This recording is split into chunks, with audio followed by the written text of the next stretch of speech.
Assalamualaikum warahmatullahi wabarakatuh. Perkenalkan, nama saya Fahri Andriana. Dan ini teman saya, Rafefa Naki Asila. Dan yang kedua ada Haikal Elgar Ibrahim. Kami bertiga dengan membuat video ini untuk mempresentasikan hasil diskusi kami pada minggu kemarin tentang transisi radio di era digital. Perjalanan radio dari analog sampai ke dunia digital ini di Indonesia tidak bisa dihindari. Karena dengan adanya tuntutan teknologi dan kebutuhan komunikasi yang makin berkembang, dan juga pada saat ini televisi sudah beralih ke era digital, tapi tidak dengan radio yang masih bertahan dengan sistem analog AM dan FM sejak tahun 80-an, bahkan hampir tidak pernah berubah. Pemerintah menyadari bahwa radio harus beradaptasi agar tidak tertinggal.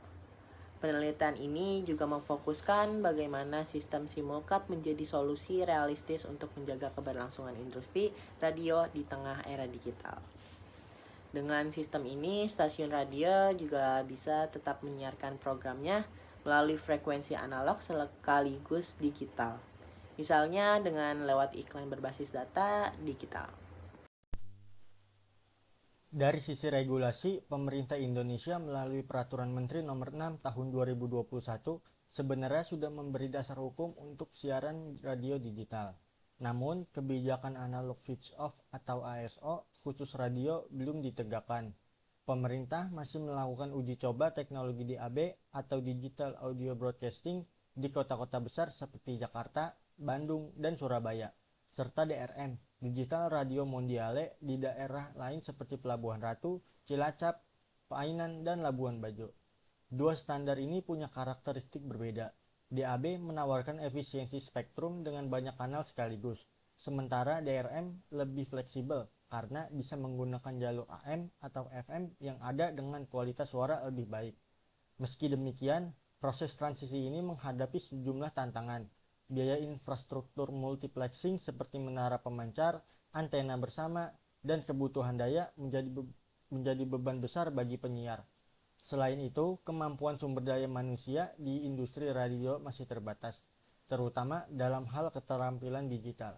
Publik juga bisa mengalami kebingungan bila dua sistem digital DAB dan DRM dipakai bersamaan tanpa keputusan tegas dari pemerintah.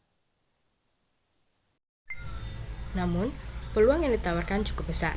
Radio digital bisa menghadirkan kualitas audio yang lebih jernih, layanan tambahan berupa teks atau informasi visual, dan bahkan menyatu dengan media sosial serta aplikasi streaming. Hal ini akan memungkinkan radio bersaing dengan layanan on-demand seperti podcast atau platform musik digital. Kesimpulannya, Indonesia kemungkinan besar akan memulai dengan sistem simulcast sebelum benar-benar beralih penuh ke digital. Penyiar swasta pada dasarnya mendukung, tetapi menunggu kepastian regulasi dan peta jalan roadmap yang jelas dari pemerintah.